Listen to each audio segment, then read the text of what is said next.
এইটা হচ্ছে পাকিস্তানের লাহোরের বিখ্যাত চাচা ফিকা লাস্সি, এবং এটা কেন বিখ্যাত তা এটা দেখলেই বুঝতে পারবেন। এটার নাম এখানে লোকালি বলে হচ্ছে পেড়েওয়ালে লাস্সি। আর এটা যখন বানাই তখন এর বানানো দেখতে যে পরিমাণ ভালো লাগে, আর মনে হয় কখন এটাতে একটা সিপ মারবো।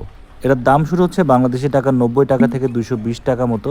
গ্লাসের মধ্যে আগে থেকে মাখন দেওয়া থাকে, আর তারপরে মাঠার মতো একটা জিনিস প্রথমে এর মধ্যে ঢেলে এটা কিছুক্ষণ চামচ দিয়ে ঘুরতে থাকে, আর ঘুরলে এই মাখনগুলো সব হচ্ছে উপরে চলে আসে।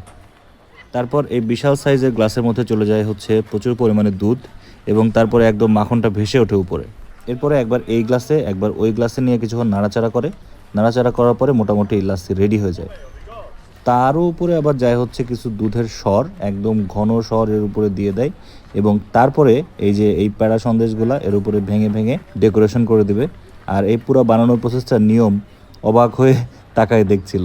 আমরা সবাই ওয়েট করছিলাম কখন খাবো। অ্যান্ড প্রথম চামচ মুখে দিয়ে আই ওয়াজ লাইক ওয়াও, সেই একটা স্বাদ। এবং সাথে সাথে নিয়মকে একটু খাওয়াই দিলাম, নিয়ম খুব এক্সাইটেড হচ্ছিল খাওয়ার জন্য।